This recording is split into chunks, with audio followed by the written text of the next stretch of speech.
Hello and welcome back to What Self-Care Looks Like. I'm Brittany Elliott. I'm a self-care and mom life coach. And before I dive into this episode, I want to talk to you about the mental load. The mental load is the cognitive labor that goes into raising children and managing the household. And oftentimes, moms carry a heavier mental load than their partners. And to help you assess, then sort your mental load, I developed the mental load audit. It's a printable document that allows you to rank the items in your load by their importance, and it highlights who in your household is carrying the weight of each task. And then the audit is packed with reflective prompts and action items to really help you manage your mental load because that is very important. The audit is available at backtuyouin5.com/resources, and I will drop the link to it in the show notes. Hello and welcome back to What Self-Care Looks Like. I am Brittany Elliott. I am a self-care and mom life coach, and I help working moms prioritize their needs and practice self-care in a meaningful way so that you can reclaim joy in the motherhood experience. And today I am going to talk about the three parts of motherhood in essence. So, I'm using my phone for notes today. I never really know what's best for everybody. If I'm reading from my screen, if I'm reading from just a notepad, or if I'm using my phone. So, I mean, y'all can definitely let me know if you have preference. But this is what I'm doing today. And so let me scroll to the right spot. So essentially, motherhood has three parts. It's a relationship, it's a role, and it is a responsibility. And the relationship is who you are to your child and really who you and your child are to each other. So it's the love, it's the cuddles, it's the joy. That all comes from the relationship. And most times in the work that I do in coaching, women are typically not struggling with the relationship aspect of motherhood. The other two we have are the role and the responsibility. So the role, it's your title and everything that comes with it, you now being a mother. That's the external happenings, the expectations of other people, the identity loss we experience as we settle into what this relationship means to the outside world and everything you should be able to know, carry, and endure. And this was part of something that I struggled with. It was very hard for me to settle into the idea of me, not even the idea, just the act of me showing up places and no one really caring about me. So maybe you are in the newborn phase right now, or maybe you're just, going back into your memory bank for this. But when your child is little and you walk into a room, everyone's like, just, oh, the baby, how's the baby? Let me see the baby and all this stuff. And all of a sudden, it's like you were just this vessel to usher this being into the world and you don't really matter. And I felt like, 30 or 40 minutes would really go by before anybody would even ask me how I was doing at all. And that was strange for me because not that I'm vain at all in any way, but anytime I would step into a room with other people, I mean, people cared about what I had going on. People cared about um my goals and my passions and just what I had going on. And like that completely stopped. So much so that when I would go places and not have my daughter with me, everyone's like, well, where is your daughter? Like, why are you even here if she's not with you? So that was odd. The other one is responsibility. So the responsibility is all the tasks, the discipline, the nurturing, the teaching that we have to do for our children, creating routines, sleep training, potty training, all that stuff. And only one of those things can be shared, right? So the relationship, that's on you. The role is on you to settle into and be the type of mother that truly does work for you. And this is regardless of the expectations. And your spouse can definitely support you with this, but in reality, you and your spouse can have different parenting styles and different approaches to motherhood. Excuse me, y'all. What is that? The responsibility, though, that can be shared with your spouse, your friends, your family, and your village. And a lot of times it does. It does just get it does just get shared. You send your kids off to school, or they're in sports, so they have coaches, or maybe they play piano, and so they have a teacher with that, and they have all these other activities. So other people are carrying like pieces of the responsibility. And to me, it reminds me a lot of a business. For example, because my boss, she is the CEO and president of the company that I work for.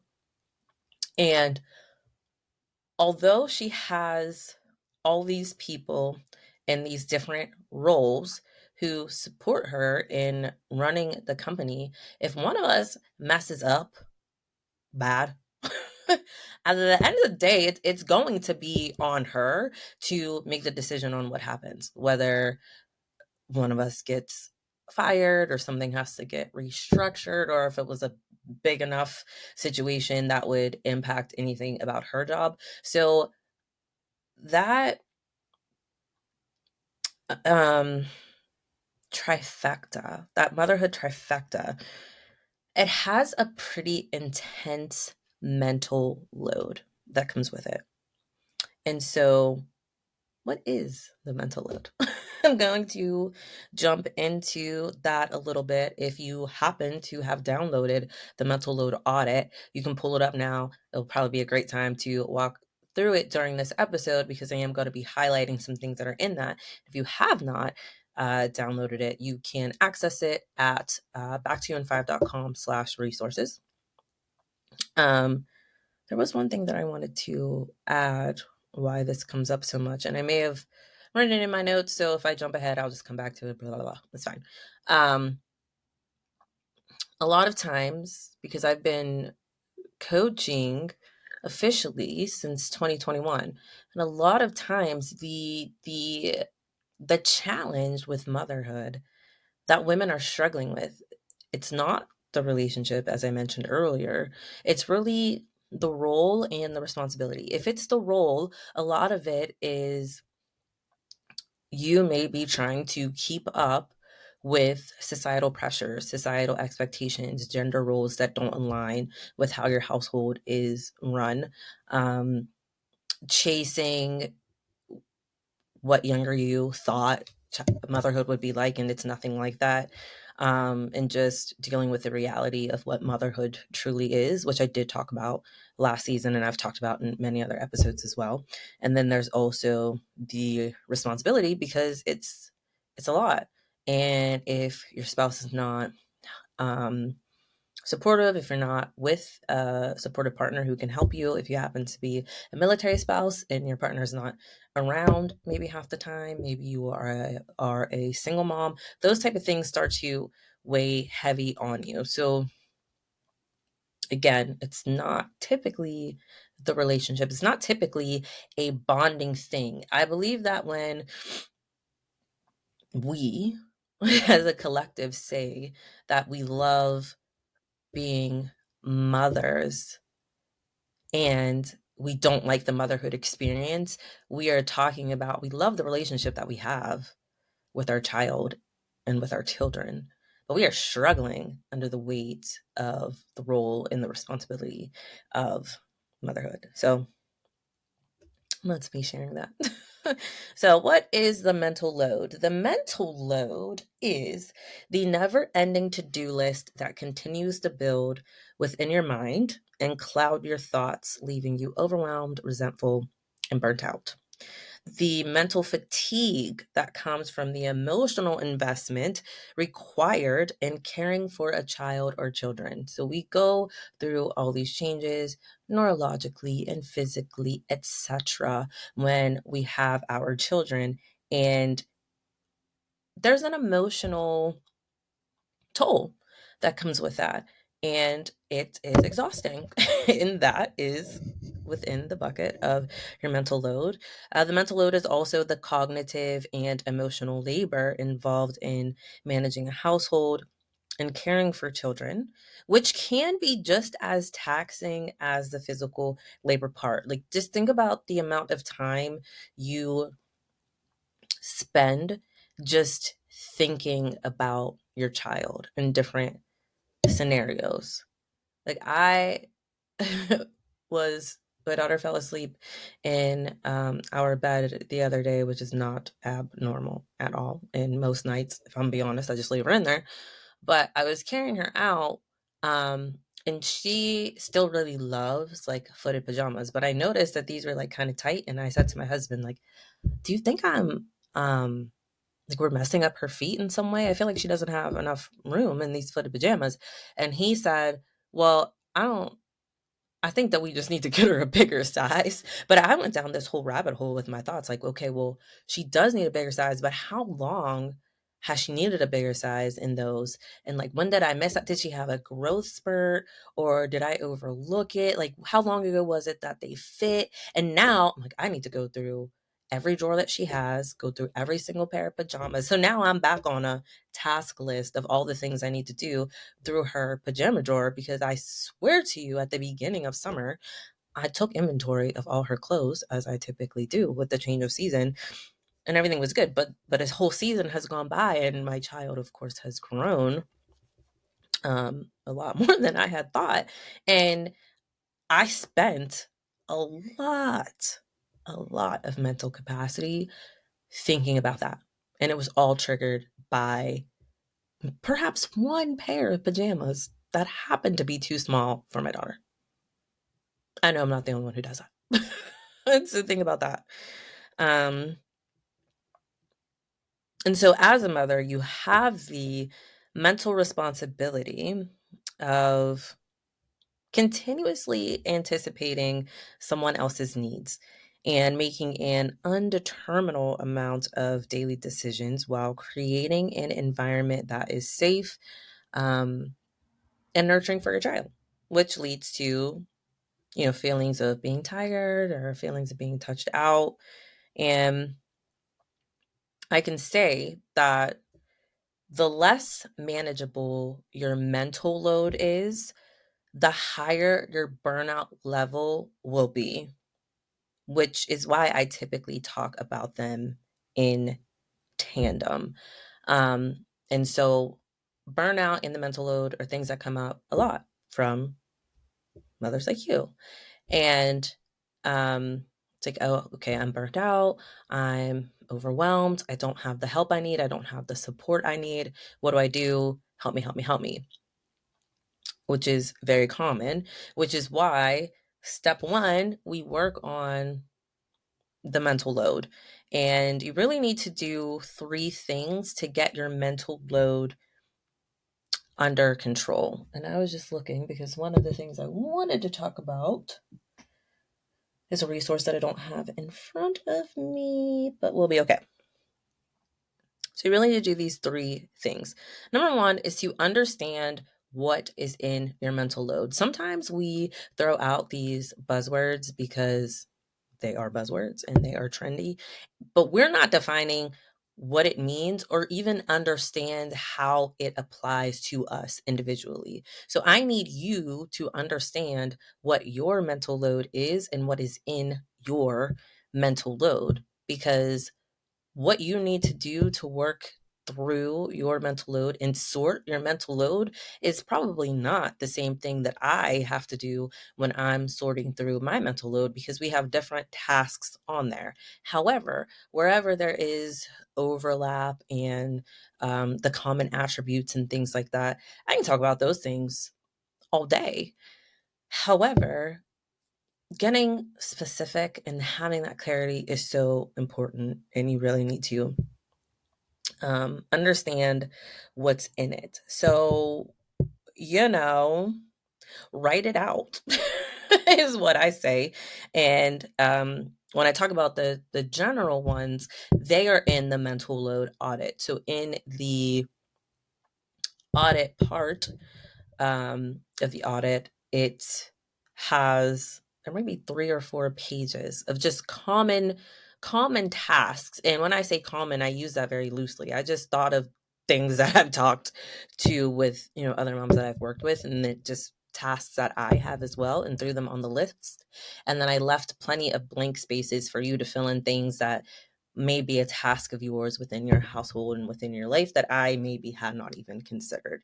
So understanding what's in your load, what's on your mind, what you're carrying is very important. We have to get away from being so passive or being so general, like these generalizations. This is your life, and I need you to be very specific about it. And I need you to be very committed into righting the ship if you feel like things are just not going properly. Okay. So let's commit to that with each other right now. Number 2 is to categorize each item. So some of these items, some of these tasks, some of these things in your mental load are going to be high priority items and requirements. Some are preferences or glimmers of your need for control. Some things in there are worries and anxiety. I want to talk more about these glimmers of your need for control because I know a lot of us, especially high achievers, high achieving moms, we have a certain type of personality. We have a certain way that we like to do things. And we do have a certain desire for control. And we feel like if things are done the way that we say for them to be done, then they will be done properly. And a lot of times that equates to if I do it, then it will be done correctly.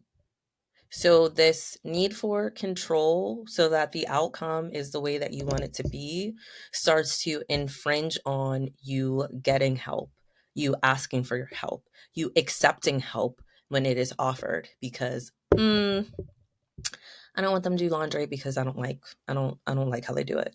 And so I'm just going to do all the laundry and fold all the laundry, put all the laundry away, and then I'm going to complain about it. And I use that example because that was me like 3 years ago, or maybe 4 years ago now at this point. I don't know. It's been years.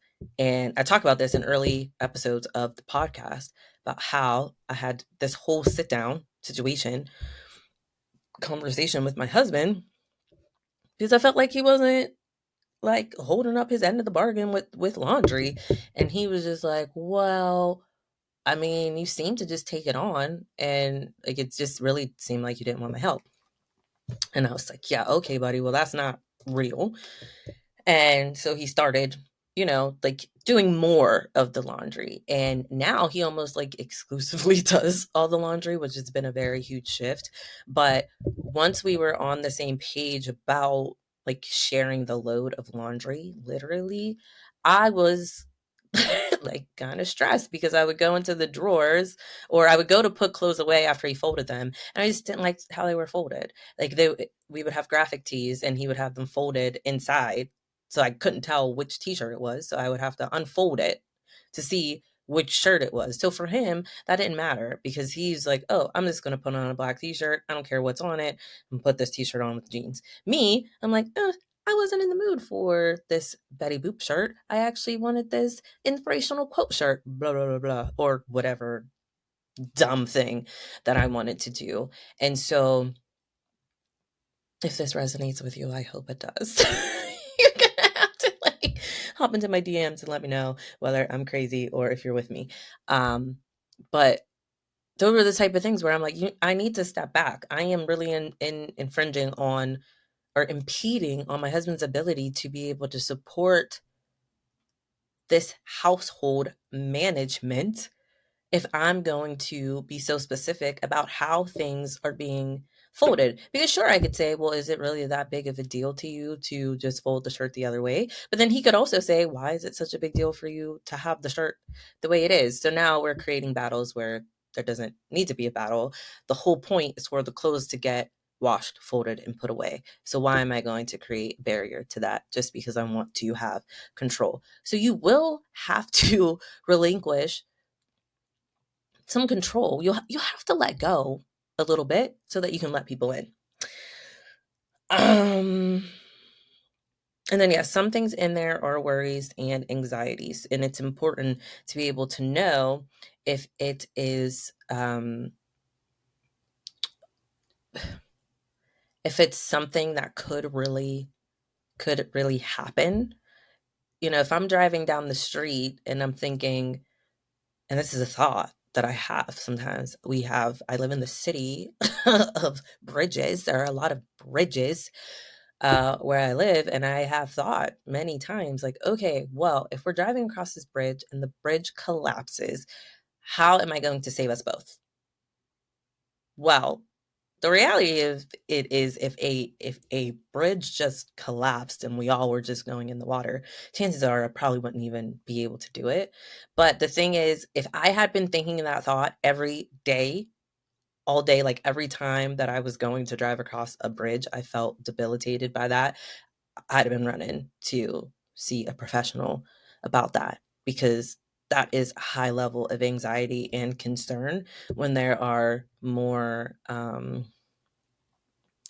different issues that I should be focusing on or thinking about. So that would be telling me that I have some type of obsession with this thing, and I need to go get that sorted out. So understanding when it's time for professional intervention and things like that. And all of this that I'm talking about is falling under self-care and what self-care looks like. So it's really more than just this one thing that I do. It's more than working out and drinking enough water. It really is a holistic approach. At least the way that I do it. If you don't like my vibe, that's completely fine. I completely get it. I understand. There's plenty of people who do, so I'm sure that there are plenty of people who do not. However, I will say to you that if you do really want to reclaim joy in your motherhood experience, you have to reclaim joy in your life entirely, which means you have to move a little bit differently, and you have to grab on and take hold of some maybe unhealed traumas that you have, maybe some things with your mental capacity will come up from the woodwork. There are just things that you are going to have to work through now that you maybe have never had to work through before. That's not scary. That's just change. It's just growth. And you grow through what you go through. So let's work on that together. Number 3 is make the necessary adjustments in your life to address them, which is, I guess I just talked about some of that. But once you understand what's in your mental load, once you're able to categorize it, you definitely have to make the necessary adjustments in your life to be able to address them, to be able to lighten your mental load. Because here's here's the truth. A lot of the things that we carry, and I will say this specifically to you, a lot of the things that you are carrying in your mental load are not important. They are not important enough for them to be stressing you out at the level that you are stressed out about. You are allowing the fact that your baseboards have not been dusted and that your fan blades are dusty. You are allowing that to suck some happiness out of your experience in motherhood, when fans and baseboards have nothing to do with being a mom. Now, that may be under managing household tasks. So that may be under your responsibility part of the trifecta of motherhood. But then that's also like adulting. And sometimes we can't get to all of those other things. Why? Because we are probably prioritizing something else, like our relationships. And I will tell you that oftentimes I prioritize my relationship with my daughter, like the relationship part of that, over other things. I prioritize the relationship that I have with my husband, he and I doing things, over, how the house may look, or I prioritize being with them instead of doing certain things with my business. So, I say no to some things because I'm like, if I do this, that could be really great for my business. This could be really great for exposure, really great for the brand. And I may miss this thing here with my family that will probably never happen again. I probably won't get that chance again. But if what's for me is for me in my business, I know something, if not the same or better, will come around. And so you gotta dig deep. You gotta dig deep, and you have to let things go. And I will say, if you're married, you need to be communicating about this process with your mental load and with your burnout. Every step of the way, there needs to be communication, because your spouse may be adding strain to your mental load, without even knowing it. So, for example, one of the tasks on the mental load audit on that list that I mentioned is travel planning. So, if you carry 100% of the load for travel planning and you carry 100% of the interest for the travel, you'll be way more on board to coordinate, delegate, etc., to ensure your family has the trip that you desire for them. On the other hand, if it's your spouse who carries 100% of the interest for the travel, but they expect you to carry 100% of the mental load for it, you're going to be irritated, and rightfully so. And that comes down to there just being a miscommunication, maybe a breakdown in communication. Maybe we haven't revisited our expectations of one another in a while. These relationships are work. Relationships really aren't set it and forget it. Like, your boundaries may have changed or shifted. Your expectations may have changed. Um, you may have been willing to do more things in the past that you just aren't willing to do now, or you just don't have the bandwidth for, but your husband has not realized that, and we just haven't sat and had a conversation. So that's very important. I know this happened for us, and there will be another example that I talk about, but I know this happened for us with cooking and food. Like, I used to cook way more often, and I used to like bake and do all these things, and I think it started probably in 2023 that I dialed way back. Like, early in the year, I dialed back, and I didn't realize it at first. And then I was like, yeah, I'm not going to be able to do this. And my husband said to me, like, do you not cook anymore? And not in a way like, woman, you need to be cooking, but like, hey, I've noticed that you haven't been cooking. Like, what should we do? Like, are we going to be eating out more? Because now we have to look at our budget and see, like, if we're going to be eating out more, this impacts our budget now. Like, we have to have a conversation about this. And I just told him, like, hey, I've been busy, I'm doing a lot of these workshops. Like, I really don't have the capacity for cooking like this. And he got busier with working, and hours changed, like his hours changed at work. And then he started like really getting more into his fitness routine, and he was just eating different, like at different times than we were. So I was like, I noticed too, we're wasting a lot of food because just things got different. And then my daughter's schedule got busier. So it was just a shift. And so we discussed that, and then, came up with a new plan, but we had to do that together, even though it just happened um, organically, like me just dialing back because I really didn't have another choice. But then now when we make the grocery list, we're both thinking, okay, what's quick? What are the quick items? Where's the microwavable rice and microwavable steamable veggies and all this stuff? Like, we get probably a couple rotisserie chickens a month, like different things like that to help support our collective household need for a more efficient meal planning process, if you will. Um, but that part where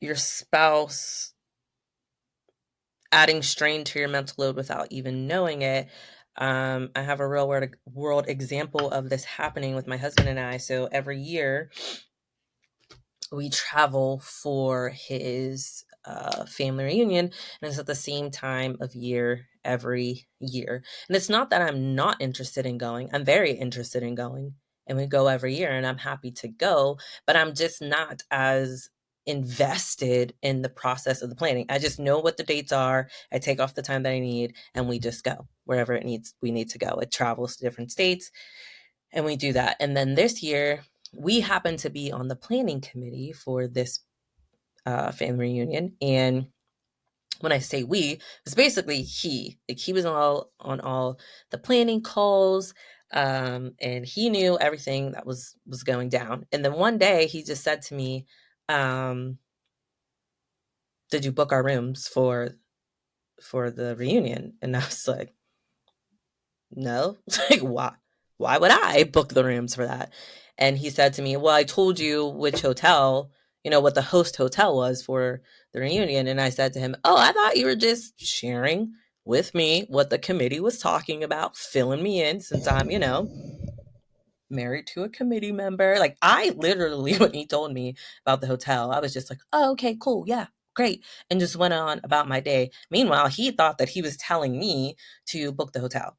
And I was like, "Well, no.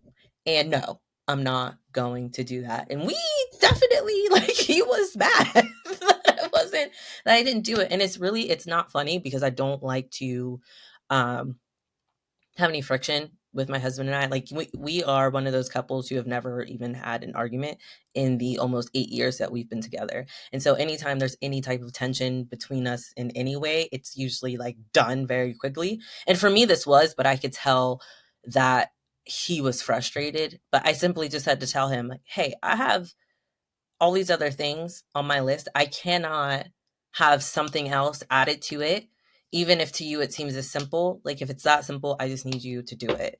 And if not, then I have to give you something else." And for him, it was just like, "Well, can't you just go on real quick and book this room?" But for me, it wasn't a real quick thing. And part of that was because my interest level and my investment in it was not, like, it wasn't my priority. It wasn't on my priority list. Like, this is your thing, and I'm supporting you in this, and I'm on board, and I'm coming, and I'm ready, and I'm excited, and I'm not going to be able to do that. And I didn't. I didn't do it. It got done. It got booked. Everything was right. It was great. But that is something that women who I've worked with in the past, that situation would have set them off. The relationship would have been really on at odds because of a simple exchange like that, when really it's just needs to be constant communication about the mental load, because your partner has a mental load too. It may not be as complex as yours. Um, it may not even have things that you consider to be important on there, and yours may not be something. You may have things on your mental load that your spouse wouldn't consider to be important. That doesn't matter. What matters is you both have mental loads that you are working through, and I will say that yours is probably a lot more complex than your partner's, and a lot of that is because of the neurological changes that happen to our brains from motherhood. And we just have to accept that. We have to know that and respect it. So, download the mental load audit if you haven't. It's backtouin5.com/resources. And work through that. It's really a great tool to use with your spouse. Print out 2 copies, have them go through it, and they can rank everything and circle whether it's on their load or not. And y'all can really have a nice, like, date night conversation about the mental load. It will really strengthen the communication between you guys. It will strengthen the relationship, and it will really help you tackle a lot of those things in the household. And it's also a great solo audit to work through. So I hope this was helpful. As always, I appreciate you being here, and make sure you do something for yourself this week that is in alignment with protecting your well-being and happiness. So until next time, I'll talk to you soon. Bye.